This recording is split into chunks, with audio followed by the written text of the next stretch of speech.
Friends, good evening. Welcome back to our channel Harini Selvakumar natural life Kannada vlog. So ನಾನೀಗ ನಿಮಗೆ vlog start ಮಾಡ್ತಾ ಇದ್ದೀನಿ. ಯಾಕಪ್ಪ ಅಂತಂದರೆ ತುಂಬ ದಿನ ಆದಮೇಲೆ ನಾನು ವ್ಲಾಗ್ ಸ್ಟಾರ್ಟ್ ಮಾಡ್ತಾ ಇದ್ದೀನಿ. ಸೊ ಇವತ್ತು ಈಗ ಈವ್ನಿಂಗು ಡ್ಯೂಟಿಯಿಂದ ಬಂದು ನಾನು ವ್ಲಾಗ್ ಸ್ಟಾರ್ಟ್ ಮಾಡ್ತಾ ಇದ್ದೀನಿ. ಕಾರಣ ಇಷ್ಟೇ, ಕೆಲ್ಸಕ್ಕೆ ಹೋಗೋದ್ರಿಂದ ನನಗೆ ಸ್ವಲ್ಪ ವ್ಲಾಗ್ ಮಾಡೋದಕ್ಕೆ ಕಷ್ಟನೇ. ಹಾಗಾಗಿ ಟೈಮ್ ಸಿಕ್ಕಿದಾಗ ಮಾತ್ರ ವ್ಲಾಗ್ ಮಾಡ್ತಾಯಿದ್ದೀನಿ. ಸೊ ನಾನು ನಾಳೆ ಒಂದು ಮದುವೆ ಇದೆ ರಿಲೇಷನ್ದು. ಸೊ ಅದಕ್ಕೋಸ್ಕರ ಲೀವ್ ತೊಗೊಂಡಿದ್ದೀನಿ. ಸೊ ಅದಕ್ಕೋಸ್ಕರ ಈಗಿಂದ ವ್ಲಾಗ್ ಸ್ಟಾರ್ಟ್ ಮಾಡ್ತಾಯಿದ್ದೀನಿ. ಸೊ ನಾಳೆ ಮದುವೆಗೆ ಹೋಗಬೇಕು. ಏನೆಲ್ಲ ಪ್ರಿಪ್ರೇಷನ್ ಮಾಡ್ಕೋತೀನಿ, ರಿಲೇಷನ್ ಮದುವೆ. ಸೊ ಎಷ್ಟು ಗಂಟೆಗೆ ಹೊರಡ್ತೀನಿ, ಹೇಗೆ ಹೊರಡ್ತೀನಿ ಅಂತ ಹೇಳಿಬಿಟ್ಟು ವ್ಲಾಗ್ ಮಾಡೋಣ ಅಂತ ಈಗ ಈವ್ನಿಂಗಿಂದ ವ್ಲಾಗ್ ಸ್ಟಾರ್ಟ್ ಮಾಡಿದ್ದೀನಿ. ಇವಾಗ ಡಿನ್ನರ್ಗೆ ನಾನು ಒಂದು ಚಿಕ್ಕದ್ರಲ್ಲಿ ಸ್ಕೂಲ್ಗೆಲ್ಲ ಹೋಗುವಾಗ ನಮ್ಮಮ್ಮ ನಮ್ಗೆ ಹೊಟ್ಟೆ ಹಶು ಅಂದರೆ ಸಾಕು, ಒಂದು ಮನೇಲಿ ಹಾಲು ಅವಲಕ್ಕಿ ಇದ್ದರೆ ಹಾಲು ಅವಲಕ್ಕಿಯಾಗಿ ಕೊಟ್ಬಿಡ್ತಾಯಿದ್ರು. ಸೊ ಈಗ ನಾನು ಅದನ್ನೇ ರೆಡಿ ಮಾಡಿ ಪ್ರಿಪೇರ್ ಮಾಡ್ಕೊತಾ ಇದ್ದೀನಿ. ನನಗೆ ಅಡುಗೆ ಮಾಡೋಕ್ಕೆ ಬೋರು, ಹಾಗಾಗಿ ಈಗ ಅಡುಗೆ ಮಾಡ್ತಾಯಿಲ್ಲ ನಾನು. ಸೊ ಅದಕ್ಕೋಸ್ಕರ ಅವಲಕ್ಕಿ ಹಾಲು ಹಾಕ್ಕೊಂಡು ತಿಂದ್ಬಿಟ್ಟು ಬೆಳಿಗ್ಗೆ ಎದ್ದು ಇಲ್ಲಿಂದ ಜರ್ನಿ ಮಾಡಿ ಮದುವೆಗೆ ಹೋಗಿ ತಲುಪಬೇಕು. ಸೊ ನಾಳೆ ಸಂಜೆ ಈವ್ನಿಂಗ್ ರಿಸೆಪ್ಷನ್ ಇದೆ. ಸೊ ಅಷ್ಟರಲ್ಲಿ ಹೋಗ್ತೀನಿ. ಸೊ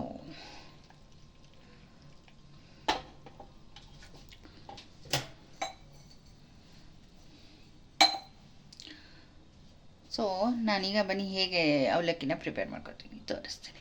ನಾನೀಗ ಹಾಲು ಕಾಯಿಸ್ಕೊಂಡಿದ್ದೀನಿ. ಸೊ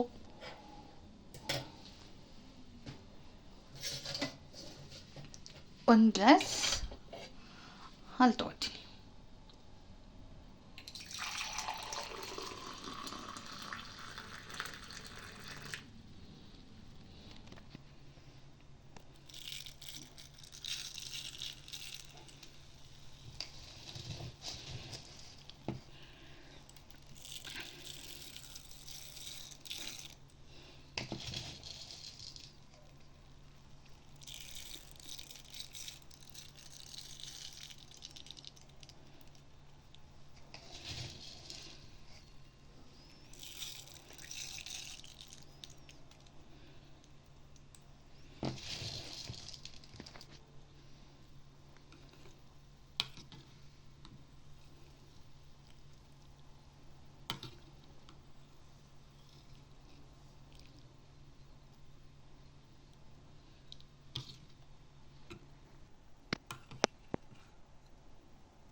ನನಗೆ ಈಗಿನ ಜನ್ರೇಷನ್ನವರು ಪಿಜ್ಜಾ ಬರ್ಗರ್ ಅಂತೆಲ್ಲ ಹೋಗ್ತಾರಲ್ಲ, ಬಟ್ ನಮಗೆ ಒಂಥರ ಅಮ್ಮಂದಿರು ಒಂಥರ ಸ್ಪೆಷಲಾಗಿ ಮನೇಲೇ ತಯಾರಿಸುವಾಗ ಬ್ರೆಡ್ ರೋಸ್ಟ್ ಮಾಡಿಕೊಟ್ಬಿಡೋದು, ಕಾಫಿ ಮಾಡಿಕೊಟ್ಬಿಡೋದು, ಹಾಲಿಗೆ ಅವಲಕ್ಕಿ ಹಾಕಿ ಕೊಟ್ಬಿಡೋದು, ಆಮೇಲೆ ಚಪಾತಿ ಮಾಡಿ ಟೀ ಕೊಟ್ಬಿಡೋದು, ಈ ಥರ ಎಲ್ಲ ಮೊಸರು ಹಾಕ್ಕೊಟ್ಬಿಡೋದು, ಚಪಾತಿ ಮೊಸರು ಹಾಕ್ಕೊಟ್ಬಿಡೋದು, ಸಕ್ಕರೆ ಹಾಕ್ಬಿಡೋದು, ಆ ಥರ ಎಲ್ಲ ತಿಂದು ಈಗಲೂ ಕೂಡ ಆ ಥರ ಎಲ್ಲ ತಿನ್ನಬೇಕು ಅಂತಂದರೆ ಇಷ್ಟ ಆಗ್ಬಿಡುತ್ತೆ. ಅದೇ ಈ ಪಿಜ್ಜಾ ಬರ್ಗರ್ ಅಂದರೆ ನಮ್ಗೆ ಇಷ್ಟ ಆಗಲ್ಲ. ಸೊ ನಮ್ಮ ಮಕ್ಳಿಗೆ ಅದು ತುಂಬ ಪ್ರಾಣ ಇರುತ್ತೆ. ಬಟ್ ಹೇಳೋದು, ನಮಗೆ ಏನೇನು ಚಿಕ್ಕದ್ರಲ್ಲಿ ಅಭ್ಯಾಸ ಮಾಡಿಸಿರ್ತಾರೋ ಅದನ್ನೇ ನಮಗೆ ಫೇವ್ರೇಟ್ ಆಗಿರುತ್ತೆ ಇವತ್ತಿನವರೆಗೂ. ಸೊ ನಾನು ಈಗಲೂ ಅಷ್ಟೇ ಅವಲಕ್ಕಿ ಹಾಲು, ಬ್ರೆಡ್ ರೋಸ್ಟ್ ಮಾಡ್ಕೊಳ್ಳೋದು, ಆಮೇಲೆ ಟೀ ಜೊತೆ ಚಪಾತಿ ತಿನ್ನೋದು, ಮೊಸರು ಜೊತೆ ಸಕ್ಕರೆ ಹಾಕ್ಬಿಟ್ಟು ಚಪಾತಿ ತಿನ್ನೋದು. ಸೊ ನಾನು ಈಗಲೂ ಕೂಡ ಅದನ್ನೇ ಮಾಡ್ತಾಯಿರ್ತೀನಿ. ನನಗೆ ಅಡುಗೆ ಎಲ್ಲ ಮಾಡ್ಕೊಳ್ಳೋಕ್ಕೆಲ್ಲ ಬೋರ್ ಆದರೆ ನಾನು ಅಡುಗೆ ಎಲ್ಲ ಮಾಡ್ಕೊಳಕ್ಕೆ ಹೋಗಲ್ಲ. ಸೊ ಇದೇ ಥರ ಟ್ರೈ ಮಾಡಿ ತಿಂದ್ಬಿಟ್ಟು ಮಲಗ್ತಾ ಇರ್ತೀನಿ. ಸೊ ಇವತ್ತು ಅವಲಕ್ಕಿ ಹಾಲು ತಿನ್ನಬೇಕು ಅನ್ನಿಸ್ತಾ ತಿಂತಾಯಿದ್ದೀನಿ. ಸಾಮಾನ್ಯ ಇದೆಲ್ಲ ನಮ್ಮ ಮನೇಲಿ ಸ್ಯಾಟರ್ಡೆ ಪ್ರೋಗ್ರಾಮ್ ನಡೀತಾಯಿತ್ತು. ಯಾಕಂದರೆ ಮಾರ್ನಿಂಗ್ ಕ್ಲಾಸ್ ಇರ್ತಿತ್ತಲ್ಲ, ಆವಾಗ ಈ ಥರ ಎಲ್ಲ ಹಾಕಿ ತಿನ್ನಿಸಿ ಕಳಿಸೋರೋರು. ಸೊ ನನಗೆ ಅದೇ ನೆನಪು, ಹಾಗೆ ಅದೇ ಅಭ್ಯಾಸ ಕೂಡ. ಈಗ ಮಾರ್ನಿಂಗ್ ಕ್ಲಾಸ್ಗೆ ಹೋಗೋಕ್ಕೂ ಮುಂಚೆ ಒಂದು ದೊಡ್ಡ ಗ್ಲಾಸ್ ಹಾಲು ಕೊಟ್ಟು ಒಂದು 1/2 ಪೌಂಡ್ ಬ್ರೆಡ್ ಕೊಟ್ಟು ತಿನ್ನಿಸಿ ಸ್ಕೂಲಿಗೆ ಕಳಿಸ್ತಿದ್ರು. ಬರೋ ಅಷ್ಟರಲ್ಲಿ ನಮ್ಮಮ್ಮ ಅಡುಗೆ ಮಾಡ್ತಿದ್ರು. ನಮ್ಮಮ್ಮ ಏನಾದರೂ ಅಡುಗೆ ಮಾಡೋದು ಲೇಟ್ ಆಗಿಬಿಟ್ರೆ ಮಾರ್ನಿಂಗ್ ಕ್ಲಾಸ್ ಮುಗಿಸಿ ಬರೋ ಅಷ್ಟರಲ್ಲಿ ಏನು ಮಾಡ್ತಿದ್ರಿ, ಇಷ್ಟೊತ್ತಾದರೂ ಅಡುಗೆ ಮಾಡಲಿಲ್ವಾ ಅಂತ ಗಲಾಟೆ ಮಾಡಿಬಿಡ್ತಾಯಿದ್ರು. ಸೊ ಅದನ್ನೆಲ್ಲ ನೆನೆಸ್ಕೊಂಡಾಗ ಇವಾಗ ಒಂಥರ ಮೆಮೊರೀಸ್ ಚೆನ್ನಾಗಿದೆ. ನಾನು ನಾಳೆ ಮದುವೆ ಹೋಗಬೇಕು. ಅದಕ್ಕೆ ಒಂದಷ್ಟು ರಾಶಿ ಯಾವ್ಯಾವ ಸ್ಯಾರಿ ಅಂತ ನೋಡಿ ಸಾಕಾಯಿತು 3 ದಿವಸದಿಂದ. ಸೊ ಯಾವುದೋ ಒಂದು ಅಂತ ಕೊನೆಗೆ ಡಿಸೈಡ್ ಆಗಿದ್ದೀನಿ. ಸೊ ನಾಳೆ ನಾನು ರೆಡಿ ಆದಾಗ ನಿಮಗೆ ಗೊತ್ತಾಗುತ್ತೆ ನಾನು ಯಾವ ಸ್ಯಾರಿ ಹಾಕ್ಕೊಂಡಿದ್ದೀನಿ ಅಂತ. ತುಂಬ ಹತ್ತಿರದ ರಿಲೇಟಿವ್ಸೇ, ಹಾಗಾಗಿ ಹೋಗ್ಬೇಕಲ್ಲ, ಅದಕ್ಕೋಸ್ಕರ ಹೋಗ್ತಾಯಿದ್ದೀನಿ.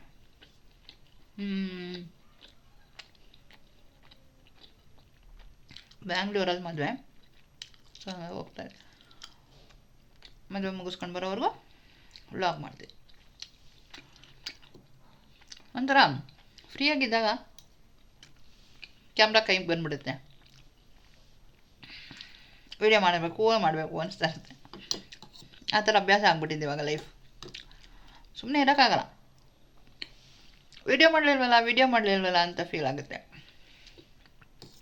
ಸೊ ಅದಕ್ಕೆ ಮದುವೆ ವಿಡಿಯೋ ರಿಲೇಷನ್ಸು ಹೋಗೋದು, ಜರ್ನಿ, ರೆಡಿಯಾಗೋದು,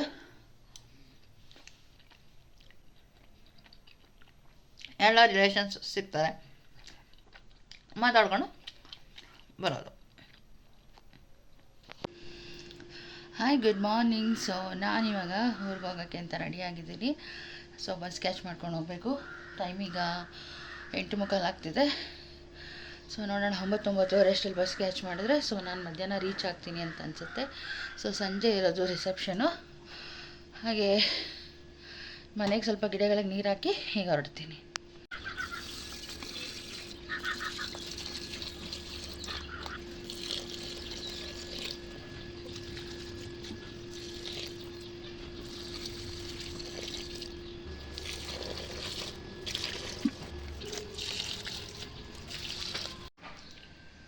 ಸೊ ಓಕೆ, ಪ್ಲ್ಯಾಂಟ್ಸ್ಗೆಲ್ಲ ನೀರು ಹಾಕಾಯ್ತು ನಾನು.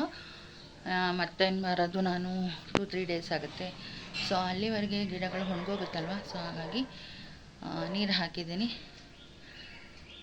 ಸೊ ಈಗ ಹೊರಟೆ. ಸೊ ಆಟೋದವ್ರು ಫೋನ್ ಮಾಡಿಕೊಂಡು ಹೋಗ್ತಾ ಇರ್ತೀನಿ. ಸೊ ಎಷ್ಟು ವ್ಲಾಗ್ ಆಗುತ್ತೋ ಅಷ್ಟು ಮಾಡ್ತೀನಿ. ಮದುವೆ ಮನೆ ಅಲ್ವಾ, ಹಾಗಾಗಿ ಎಷ್ಟಾಗುತ್ತೋ ನಾನು ಅಷ್ಟು ವೀಡಿಯೋನ ಕವರ್ ಮಾಡಿ ಶೇರ್ ಮಾಡ್ತೀನಿ. ಸೊ ಮತ್ತೆ ಸಿಗೋಣ.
ಅಯ್ಯೋ ಮೊಬೈಲ್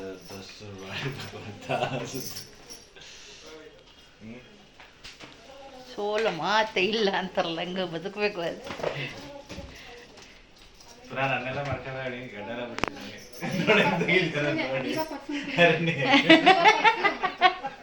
ಬೇಡ, ಯಾಕೆ ಚೆನ್ನಾಗಿದ್ದಾಗಲೇ ಮಾಡ್ಕೋಬೇಕು.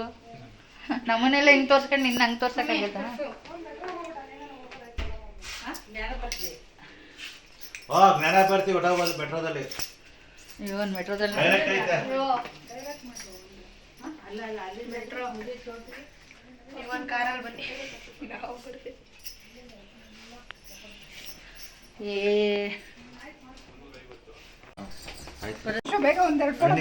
ಬಿದ್ಬಿಟ್ಯಾ ಮೊಬೈಲ್ ನೋಡ್ಕೊಂಡು ನೋಡ್ಕೊಂಡು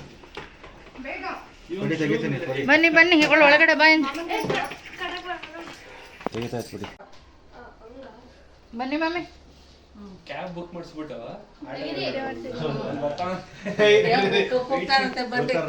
ಬನ್ನಿ. ಕ್ಯಾಬ್ ಬುಕ್ ಮಾಡಿಸ್ಬಿಟ್ಟು ಬ್ಲಾಗಿಂಗು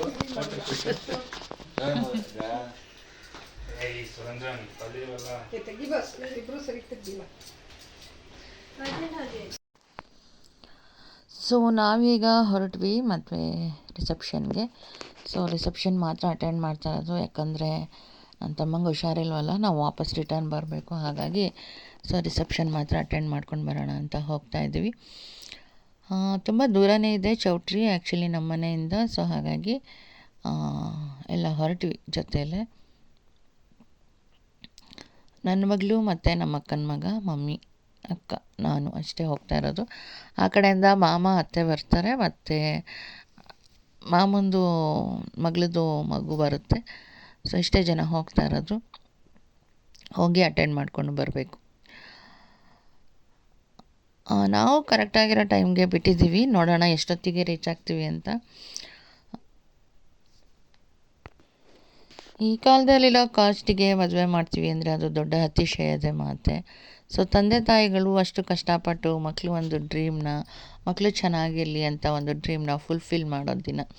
ಸೊ ಈ ದಿನಗಳಿಗೋಸ್ಕರ ತಂದೆ ತಾಯಿಗಳು ಎಷ್ಟೋ ವರ್ಷದ ಕನಸನ್ನು ಕಂಡ್ಕೊಂಬಂದಿರ್ತಾರೆ. ಮಕ್ಕಳು ಮದುವೆ ಅನ್ನೋ ಒಂದು ವಿಚಾರ ಮನೆಯಲ್ಲಿ ದೊಡ್ಡ ವಿಷಯ ಆಗಿರುತ್ತೆ. ಸೊ ಆ ಒಂದು ದಿನಾನ ಸಂಭ್ರಮಿಸೋದು ಮತ್ತು ಅವ್ರ ಜೊತೆಗೆ ನಾವು ಸೇರಿ ಸಂಭ್ರಮಿಸೋದು ಒಂದು ಒಳ್ಳೆಯ ದಿನ ಅಂತ ನಾನು ಅನ್ಕೋತೀನಿ. ಆ ಡ್ರೀಮ್ ಅನ್ನೋದು ತುಂಬ ವರ್ಷಗಳಿಂದ ಇರುತ್ತೆ. ಹೀಗೆ ಮಾಡಬೇಕು, ಹಾಗೆ ಮಾಡಬೇಕು, ಈ ಅಂದರೆ ಏನಾದರೂ ಆಗಲಿ ಅದೊಂದು ಡ್ರೀಮ್ ಅನ್ನೋದು ಮನುಷ್ಯನಿಗೆ ಇದ್ದೇ ಇರುತ್ತೆ. ಸೊ ಎಲ್ಲ ಒಂದು ಕನಸುಗಳ ಒಂದು ಸಮ್ಮಿಲನ ಅಂತ ಹೇಳ್ಬೋದು ಆ ಒಂದು ದಿನಕ್ಕೆ. ತಂದೆ ತಾಯಿಗಳು ಮಕ್ಕಳ ಬಗ್ಗೆ ಒಂದಷ್ಟು ಕನಸುಗಳನ್ನ ಕಟ್ಕೊಂಡು ಚಿಕ್ಕದ್ರಿಂದ ಸಾಕಿರ್ತಾರೆ ಪ್ರೀತಿ ಕೊಟ್ಟು. ಸೊ ಸಿಗುವಂಥ ಮನೆ ಒಳ್ಳೆಯದಾಗಿರಬೇಕು, ಮತ್ತು ನಮ್ಮ ಹೆಣ್ಮಕ್ಳನ್ನ ಅವ್ರ ಹೆಣ್ಮಕ್ಳ ಥರ ನೋಡ್ಕೊಳ್ಳುವಂಥ ಮನೆ ಸಿಗಬೇಕು. ಅದೆಲ್ಲ ಎಷ್ಟು ಕಷ್ಟ ಈ ಪ್ರಪಂಚದಲ್ಲಿ ಅಂತ ಅನಿಸುತ್ತೆ. ಅದರಲ್ಲೂ ಇತ್ತೀಚಿನ ದಿನಗಳಲ್ಲಂತೂ 1-2-3 ಇನ್ಸಿಡೆಂಟ್ಗಳನ್ನ ನೋಡಿಬಿಟ್ಟು ನಿಜವಾಗ್ಲೂ ಎಂತೆಂಥ ದೊಡ್ಡ ಮದುವೆ ಆಗಿ ಒಂಥರ ಎಜುಕೇಟೆಡ್ಗಳಾಗಿ ಸೊ ಲೈಫನ್ನು ಲೀಡ್ ಮಾಡೋದ್ರಲ್ಲಿ ಫೇಲ್ಯೂರ್ ಆಗಿಬಿಟ್ಟಿರ್ತಾರೆ. ಸೊ ಅದೆಲ್ಲ ನೋಡುವಾಗ ಪ್ರಪಂಚದಲ್ಲಿ ಪ್ರೀತಿ ಅನ್ನೋದಕ್ಕೆ ಅರ್ಥ ಹೊರಟೋಗಿದೆ ಅಂತ ನಿಜವಾಗ್ಲೂ ಕನ್ಫರ್ಮ್ ಆಗಿ ಗೊತ್ತಾಗುತ್ತೆ. ಬಟ್ ಏನೋ ಹೇಳ್ತಾರಲ್ಲ, 100ರಲ್ಲಿ ಒಬ್ಬರು ಬದುಕಿದ್ರೆ ಇವತ್ತಿನ ದಿನದಲ್ಲಿ. ಆದರೆ ಆ ಥರ ಎಲ್ಲ ಆಗಬಾರ್ದು ಅಂತ ನಾನು ಅನ್ಕೋತೀನಪ್ಪ. ಯಾಕಂದರೆ ಬದುಕು ಅನ್ನೋದೇ ಅದೊಂದು ಮದುವೆ ಅನ್ನೋ ಒಂದು ಸ್ಟೇಜು ಬರೋದಕ್ಕೆ ಎಷ್ಟೋ ದಿನಗಳ ಕನಸು, ಎಷ್ಟೋ ದಿನಗಳ ಪರಿಶ್ರಮ. ಚಿಕ್ಕದ್ರಿಂದ ಮಕ್ಕಳುಗಳನ್ನ ಸಾಕೋದಂದರೆ ಏನು ಹುಡುಗಾಟ ಇರುತ್ತಾ? ಸೊ ಇದೆಲ್ಲವನ್ನು ನೆನೆಸ್ಕೊಂಡಾಗ ಅದೆಲ್ಲ ಒಂದು ಹಂತ ಒಳ್ಳೆಯದಾಗಿ ದೇವರು ಮಾಡಿರ್ತಾರೆ. ಹೊಸ ಸಂಬಂಧ ಅಂತ ಬಂದಾಗ ಓಕೆ, ಅದು ಒಳ್ಳೆಯದಾಗಿ ಬಂದರೆ ಎಲ್ಲ ಒಳ್ಳೆಯದಾಗುತ್ತೆ. ಬಟ್ ಮದುವೆ ಆಗೋವ್ರಿಗೂ ಚೆನ್ನಾಗಿದ್ದು ಒಳ್ಳೆ ಡೌರಿ ತಗೊಂಡು ಒಳ್ಳೆ ಚೌಟ್ರಿಲಿ ಮದುವೆ ಮಾಡಿಸ್ಕೊಂಡು ಒಳ್ಳೆ ಹುಡುಗಿನೂ ಮದುವೆ ಆಗಿರ್ತಾರೆ. ಸೊ ನಾನು ಲಾಸ್ಟ್ ಒಂದು ಈ ಡಾಕ್ಟ್ರದ್ದು ಇನ್ಸಿಡೆಂಟ್ ನೋಡಿದ್ದೆ. ಸೊ ಪಾಪ 6 ತಿಂಗಳು ಮೆಡಿಸನ್ ಕೊಟ್ಟು ಅವನೊಬ್ಬ ಡಾಕ್ಟ್ರು ಅಂತ ಮದುವೆ ಮಾಡಿದ್ರೆ 6 ತಿಂಗಳು ಸ್ಲೋ ಪಾಯ್ಸನಲ್ಲಿ ಮೆಡಿಸನಲ್ಲಿ ಸ್ಲೋ ಪಾಯ್ಸನ್ ಕೊಟ್ಟು ಅವಳಿಗೆ ಅವಳ ಪ್ರಾಣನ ತೆಗೆದುಬಿಡ್ತಾನೆ. ಬಟ್ ಇದೆಲ್ಲ ಇನ್ಸಿಡೆಂಟ್ ನೋಡುವಾಗ ಎಜುಕೇಟೆಡ್ಗಳ ಇವರು ಅಂತ ಅನಿಸುತ್ತೆ. ಇವತ್ತಿನ ದಿನ ಅನ್ಎಜುಕೇಟೆಡ್ಗಳೇ ಒಂಥರ ಒಳ್ಳೆ ಥರದಲ್ಲಿ ಜೀವನ ಮಾಡ್ಕೊಂಡು ಹೋಗ್ತಾರೆ. ನಿಜವಾಗ್ಲೂ ಹೇಳ್ಬೇಕಂದ್ರೆ ಇದನ್ನೆಲ್ಲ ನೋಡುವಾಗ ಅಪ್ಪ ನಮ್ಮ ಹೆಣ್ಮಕ್ಳುಗಳ ಕತೆ ಏನು ಅಂತ ಎಲ್ಲೋ ಒಂದು ಕಡೆ ಹೆಣ್ಣೆತ್ತ ಮಕ್ಕಳಿಗೆ ಹೆಣ್ಣೆತ್ತ ತಂದೆ ತಾಯಿಗಳಿಗೆ ಫೀಲ್ ಇರುತ್ತೆ. ಸೊ ಒಳ್ಳೆಯವ್ರು ಸಿಗಬೇಕು ಅನ್ನೋದು. ಸೊ ಬಹಳ ಪ್ರಪಂಚ ಬಹಳ ಕಷ್ಟ ಇವತ್ತಿನ ದಿನ ಅದನ್ನೆಲ್ಲ ನೆನೆಸ್ಕೊಂಡಾಗ. ಅಂಥ ಎಜುಕೇಟೆಡ್ ಆಗಿ ಅಂಥ ಒಂದು ವೆಲ್ ಸೆಟಲ್ಡ್ ಫ್ಯಾಮಿಲಿಗಳಾಗಿ ಇಂಥ ಕೃತ್ಯಗಳು ನಡೆಯುತ್ತಿಲ್ಲ ಅಂತ ನಿಜವಾಗ್ಲೂ ನಮ್ಮಂಥ ಸಾಮಾನ್ಯ ಜನರು ಅದನ್ನು ನೋಡುವಾಗ ಏನಪ್ಪ ಜನ ಈ ಥರ ಅಂತಾನು ಅನ್ನಿಸ್ಬಿಡುತ್ತೆ. ಬಟ್ ಆ ಥರ ಎಲ್ಲ ಫ್ಯಾಮಿಲಿಗಳಲ್ಲೂ ಆಗಲ್ಲ. ಆದರೆ ಈ ಥರ ನಡೆದಾಗ ಭಾಳನೇ ಇದಿರುತ್ತೆ. ಬಟ್ ನಾನು ಅಂದ್ಕೊಳ್ಳೋದು ಇಷ್ಟ ಇದ್ದರೆ ಜೀವನ ಮಾಡಬೇಕು. ಕಷ್ಟ ಆಯಿತಾ ಸುಮ್ಮನೆ ಬಿಟ್ಟು ಹೊರಟೋಗ್ಬೇಕು. ಇನ್ನೊಬ್ಬರು ಮಕ್ಕಳನ್ನ ಸಾಯಿಸೋ ಹಕ್ಕು ಅವ್ರಿಗೇನಿರುತ್ತೆ? ಸೊ ಮುಂದೆ ಪರಿಸ್ಥಿತಿಗಳನ್ನ ಮರೆತು ಮುಂದೆ ನಾವು ಜೈಲಿಗೆ ಹೋಗ್ತೀವಿ ಅನ್ನೋ ಪರಿಸ್ಥಿತಿಗಳನ್ನ ಮರೆತು ಆ ಥರ ಕೃತ್ಯಗಳಿಗೆ ಕೈ ಹಾಕ್ಬಿಡ್ತಾರೆ. ಇದೆಲ್ಲ ಭಾಳ ತಪ್ಪು ಅಂತ ನಾನು ಅನ್ಕೋತೀನಿ. ಸೊ ಹುಷಾರಾಗಿರಲಿ.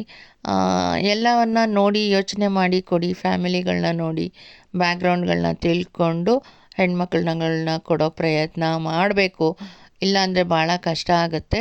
ಬಟ್ ಏನೇ ಆದ್ರೂ ಅವರ ಒಂದು ಬಿಹೇವಿಯರ್ಗಳು ಅಥವಾ ಅವರ ಹಾವ ಭಾವಗಳನ್ನ ಅಬ್ಸರ್ವ್ ಮಾಡಬೇಕು. ಫುಲ್ ಯಾರನ್ನೂ ನಂಬಾರ್ದು ಅನ್ನೋದು ನನ್ನ ಅನಿಸಿಕೆ. ಸೊ ಎಲ್ಲ ಥರ ಎಕ್ಸ್ಪೀರಿಯನ್ಸ್ಗಳು ಲೈಫಲ್ಲಿ ಆಗ್ತಾನೇ ಇರುತ್ತೆ.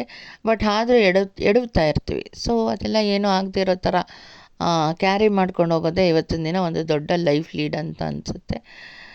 ಓಕೆ, ಅಂತೂ ಇಂತೂ ನಾವು ಚೌಟ್ರಿ ತಲುಪಿದ್ವಿ. ಬಟ್ ಎಲ್ಲರ ಜೀವನದಲ್ಲೂ ಹಂಗೆ ಆಗಲ್ಲ. ಬಟ್ ಆಗೋದನ್ನು ನಾವು ಎಚ್ಚರತ್ಕೊಂಡು ತಂದೆ ತಾಯಿಗಳಾಗಿರ್ಬೋದು, ಮಕ್ಳುಗಳಾಗಿರ್ಬೋದು, ಎಲ್ಲ ವಿಚಾರದಲ್ಲೂ ಕೇರ್ಫುಲ್ಲಾಗಿ ನಡ್ಕೊಂಡು ಹೋಗಬೇಕು ಅನ್ನೋದು ನನ್ನ ಅನಿಸಿಕೆ.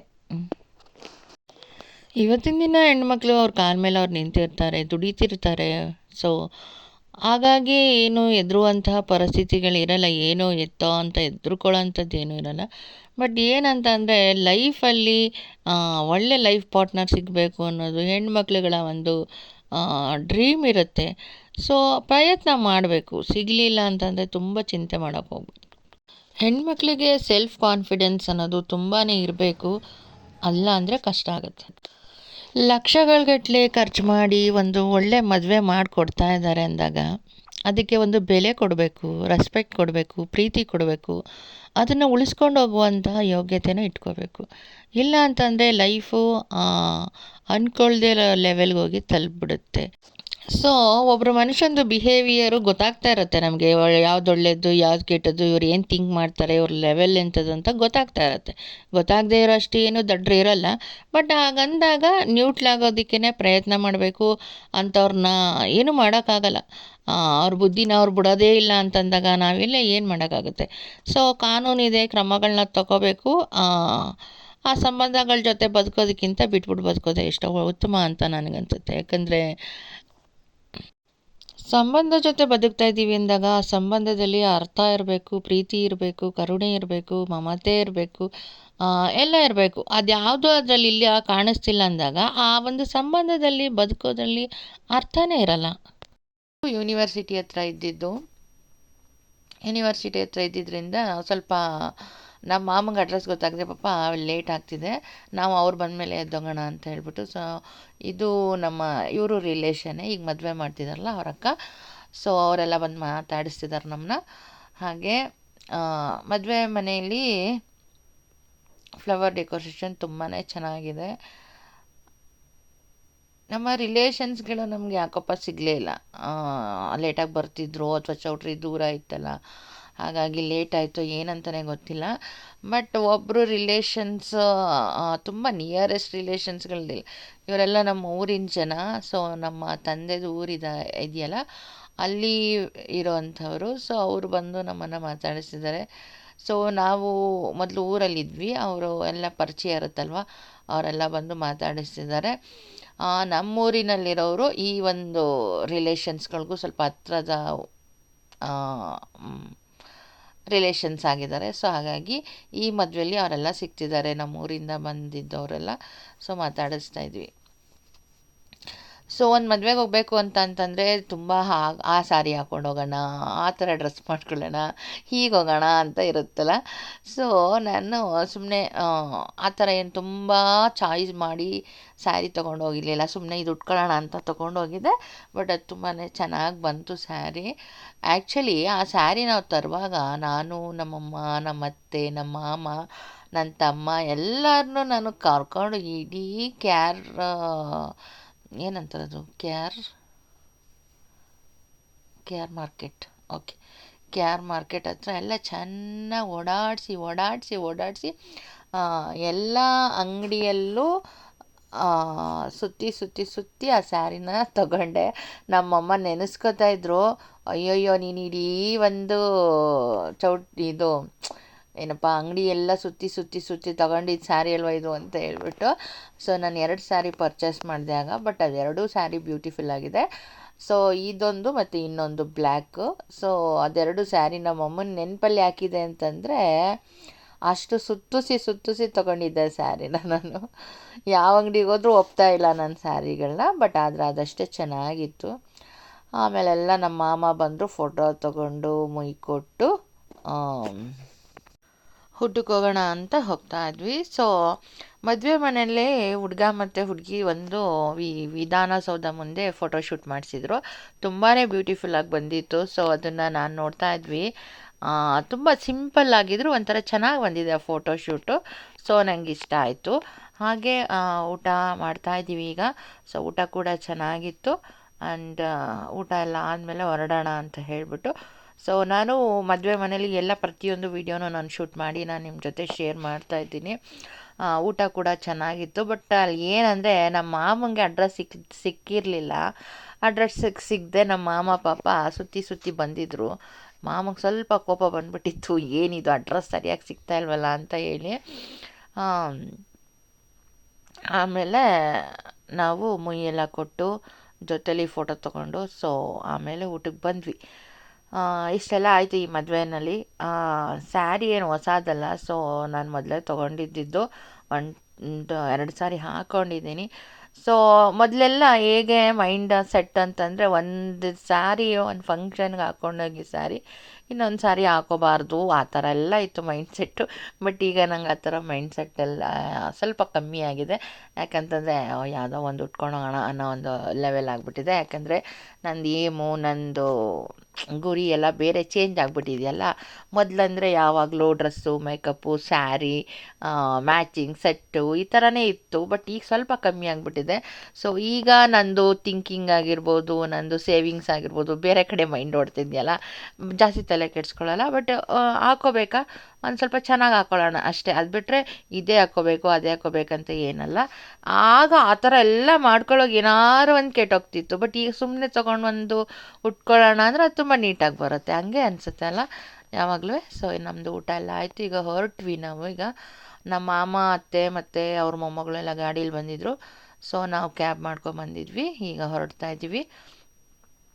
ಚೌಟ್ರಿ ತುಂಬಾ ಚೆನ್ನಾಗಿದೆ. ಡೆಕೋರೇಷನ್ ಕೂಡ ತುಂಬಾ ಚೆನ್ನಾಗಿದೆ. ತುಂಬ ದೊಡ್ಡ ಚೌಟ್ರಿ ಕೂಡ, ನೋಡಿದ್ರೆ ಒಂಥರ ಚೆನ್ನಾಗಿ ಲುಕ್ ಆಗಿದೆ ಚೌಟ್ರಿ. ಸೊ ಎಲ್ಲ ಬ್ಯೂಟಿಫುಲ್ ಆಗಿತ್ತು. ಮದುವೆ, ಹುಡುಗ ಹುಡುಗಿ, ಹುಡುಗಿದು ಅಮ್ಮ ಎಲ್ಲರೂ ಚೆನ್ನಾಗಿದ್ದರು. ನನಗಷ್ಟೇ ಚೆನ್ನಾಗಿ ಗೊತ್ತಿರೋದು. ಹುಡುಗಿದು ದೊಡ್ಡಮ್ಮ ಎಲ್ಲ ಚೆನ್ನಾಗಿದ್ದರು. ಆ್ಯಂಡ್ ಈಗ ಮದುವೆ ಎಲ್ಲ ಮುಗೀತು, ನಾವು ಹೊರಡ್ತಾ ಇದ್ವಿ. ಸೊ ಇದಾಗಿತ್ತು ನನ್ನ ಬ್ಯಾಂಗ್ಳೂರಿನ ನಮ್ಮ ರಿಲೇಷನ್ ಮದುವೆದು ಇದು ವಿಡಿಯೋ. ಸೊ ಇಷ್ಟೇ ನನಗೆ ವಿಡಿಯೋ ಮಾಡೋಕ್ಕಾಗಿದ್ದು.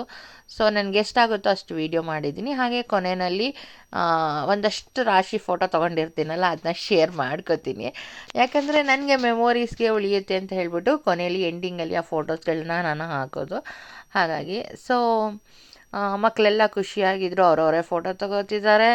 ಸೊ ಈಗಿನ ಕಾಲದ ಮಕ್ಳಿಗೆ ಕೇಳಬೇಕು ಆ ಫೋಟೋ ತೊಗೊಳೋದ್ರಲ್ಲಿ. ಸೊ ಅವರವರೇ ತೊಗೋತಿದ್ದಾರೆ.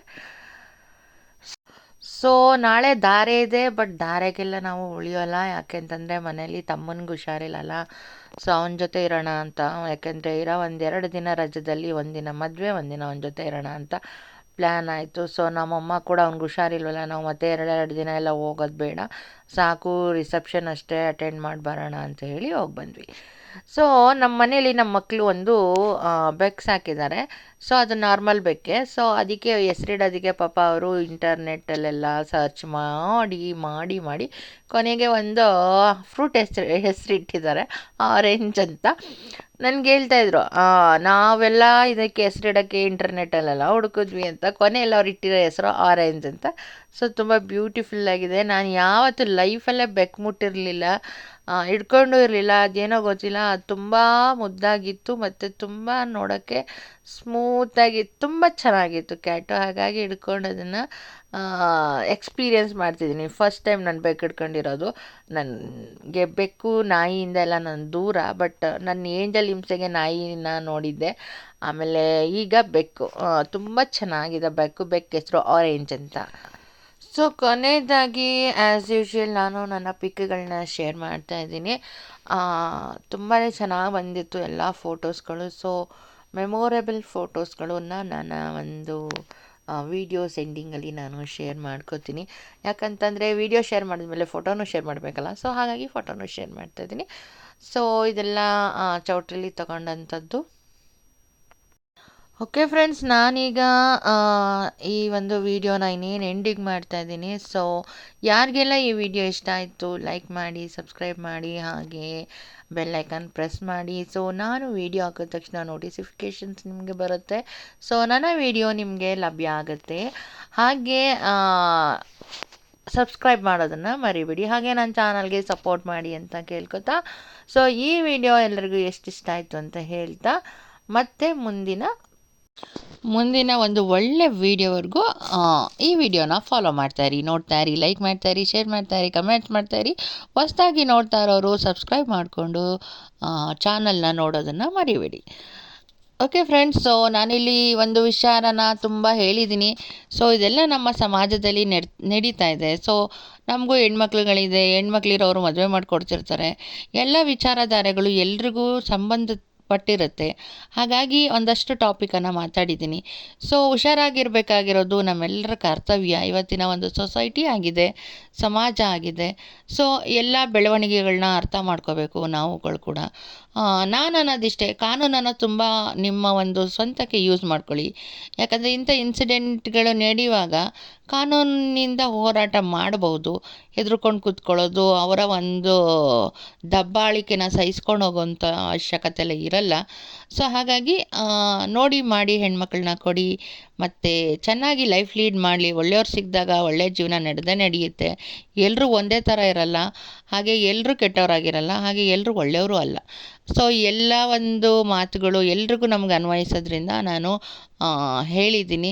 ಸೊ ಮದುವೆ ಟಾಪಿಕಲ್ಲೇ ಇದನ್ನು ಮಾತಾಡುವಂಥ ಸಂದರ್ಭ ಬಂದಿದ್ದರಿಂದ ಮಾತಾಡಿದ್ದೀನಿ. ಬಟ್ ಎಲ್ಲ ಒಳ್ಳೆಯದಾಗಲಿ ಅನ್ನೋದೇ ನನ್ನ ಅನಿಸಿಕೆ. ಎಲ್ಲ ಚೆನ್ನಾಗಿರಲಿ, ಚೆನ್ನಾಗಿ ಬದುಕಲಿ, ಚೆನ್ನಾಗಿರಲಿ ಅನ್ನೋದು ಅನಿಸಿಕೆ ಇರುತ್ತೆ. ಬಟ್ ಎಲ್ಲ ಥರನೂ ಯೋಚನೆ ಮಾಡಬೇಕು. ಒಂದನ್ನೇ ಇವತ್ತಿನ ದಿನ ಯೋಚನೆ ಮಾಡೋಕ್ಕೆ ಸಾಧ್ಯ ಇಲ್ಲ. ಎಲ್ಲ ಥರದಲ್ಲಿ ಯೋಚನೆ ಮಾಡಬೇಕು. ಮತ್ತೆ ಸಿಗೋಣ. ನಮಸ್ಕಾರ.